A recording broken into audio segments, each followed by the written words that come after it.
Oh, hi there. Welcome to the show. Whoa. Today, you see from the title, we're going to unlock Dhadius. I mean, I have already got him, but, you know, run through it with the core champions anyways, like I don't. So, we got to do this first. I got to give it to the main guy. Yes, give it to him. Blort. Blort. What's this? Naeli? Who's that for? Is Naeli? Breastplate of the devoted champion. Neato. Time gate pieces. Oh, neat. That's exciting. Okay, so, I'm gonna let these guys die a couple of times. We'll throw Brenner in there. Line up Celeste right there. Ooh, I guess, I'll do this a little bit. Starting off real strong this time, boys.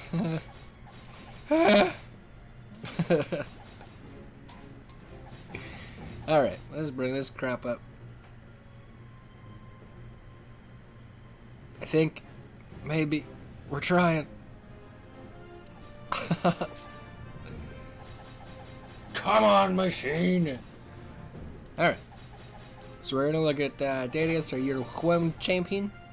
Champion! For our Simril event. Champion screen, there you go. Dhadius, our human wizard. Dhadius is a mage of legendary status and acclaim, at least in his own mind, who sees everyone else as intellectual worms. Being an egomaniac, he seeks out esoteric lore and rare magical secrets, so he may know things that the common fools do not.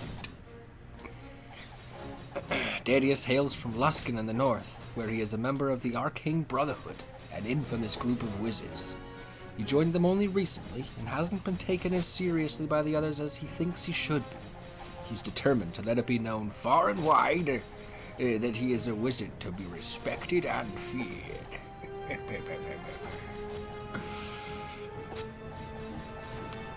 Neat. Okay, so what's he got here? Skill empowerment. Skill empowerment rolls poorly, allowing nearby champions to also increase their damage if they have an intelligence stat of 14 or higher. Well, that'll be fun to read a whole thing. Practice makes perfect. Dhadius increases the damage of each successive orb of the same element by 50%. Excellent. Okay.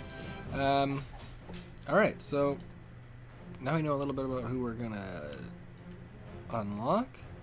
Let's get a couple of levels under our belt, a little bit of gold in our pocket, a couple of specializations to chat about. We'll come back to this. What do we got here? So first run we have 0 gold find. Again, very basic equipment. Haven't unlocked or haven't opened any chests really. I feel like I'll have a big equipment video when we get everybody unlocked or something. I don't know. As for achievements, we're creeping up on a 200% bonus to champion damage. So, yeah, depending on where you're at with that, we'll have a little bit of a different role here. Anyways, I'm gonna stop rambling. Like I said, get some levels, gold, specializations. We'll come back at you. There you go.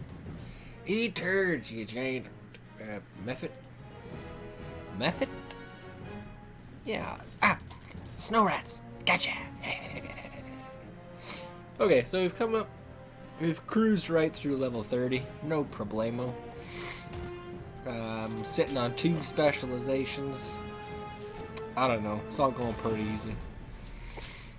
So, I don't imagine you'll have any struggles in this one. I don't remember who the end boss is, but I think, again, it's going to be easy coming up. Cross that road when we come to it, though. So we've got Brenner sitting in our... Let's look at our formation first. So we got room for 2 tanks. As our main column has 4 champions in it. And then we've got a couple of extra guys hanging out in the back. So we're going to use that 4-man row as our primary row, with Brunner as one of our primary support champions, buffing the whole thing. Celeste will sit next to whoever's going to be the primary damager. Right now, it's Jarlaxle. That will most likely, as you've seen my other videos, probably switch to Minsk. See how that ends up. Nayeli, of course, in the front, tank and damage. Jax just hanging out, being my damager and gold finder. Calliope we just threw in the back, so she's not doing anything just yet. But she will, of course, in the spot she's in. She'll only be able to provide damage shields to Nayeli at this point, so hopefully we won't need...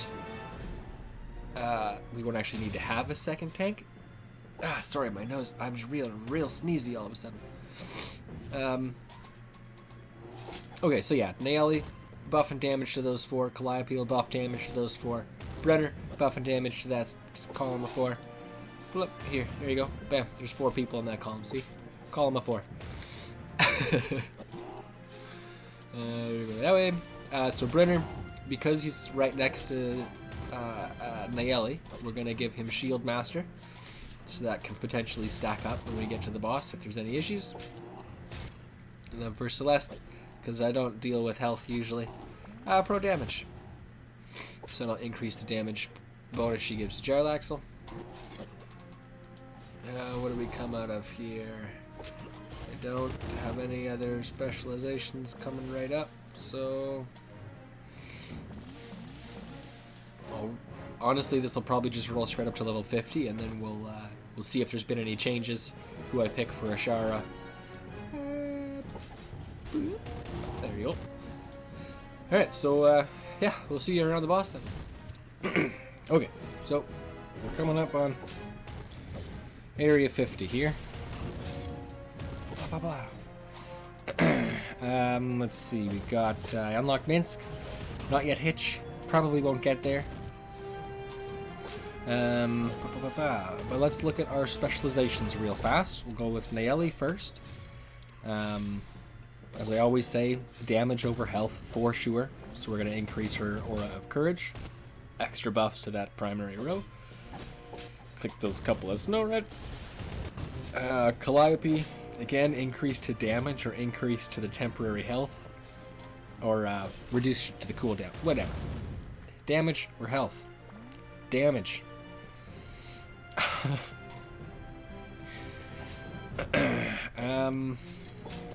And Ashara, because I think I'm not going to have any issues with this boss. Yeah, oh for sure. So we're going to go elves and dwarves. Blurp. Bam, there you go. Nice and easy. Got him. And them. Haha, click click. Gotcha.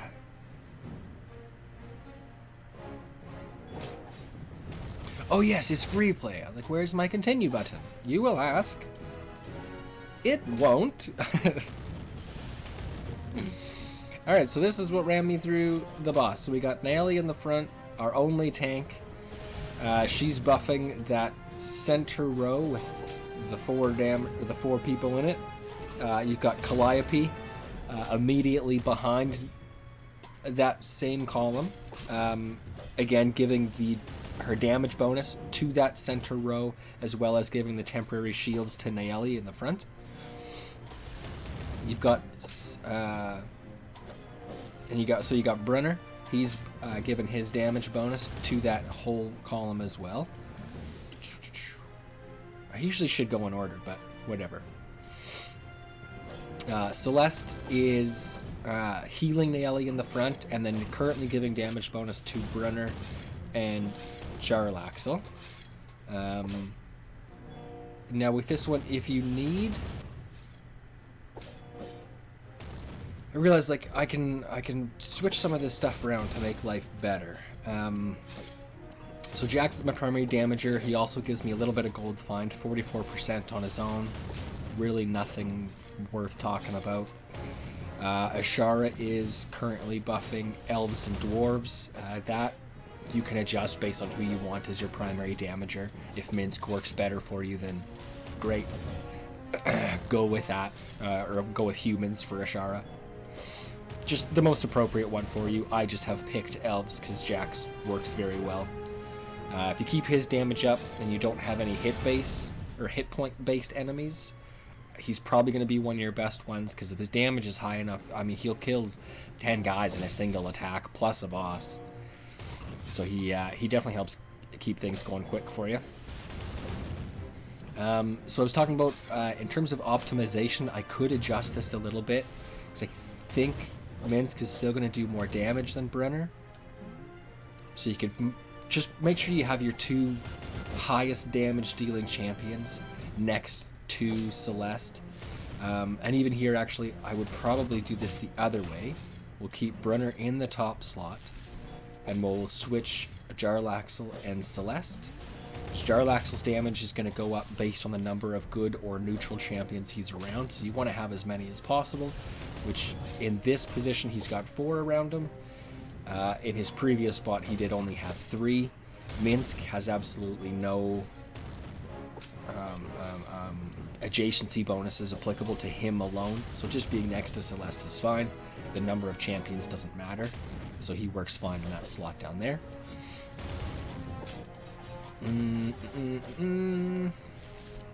Yeah, and that's about that. So it rolled through pretty easy, so even if you don't have as many achievements for the extra, I think I have a 200% damage. Not a huge bonus, but it helps, right? But as easy as this one was to go through, I think regardless of equipment or achievement levels, it'll be pretty easy to slog through this one. You might need to grind out to get Hitch, which again would probably have you pick humans for Ashara's Bond, because you would then have 4 for a greater bonus. Plus, Hitch attacks multiple enemies when you get him upgraded enough. Yeah, when you get his specialization, you can give him an extra attack, so he'll hit multiple enemies. Minsk hits multiple enemies, both of them with Ashara's Bond. He'll be pretty good at hacking through everybody. But yeah, so that's unlocking Dhadius. There you go, core champions. It's basically always the same formation. Naili in front, your damagers behind her, and Calliope in your third row. And everybody else just kind of floats around where they fit. Anyway, yeah, that's that. And I was going to say something there, but I don't know. I guess I'll see you in the next one. Okay, bye.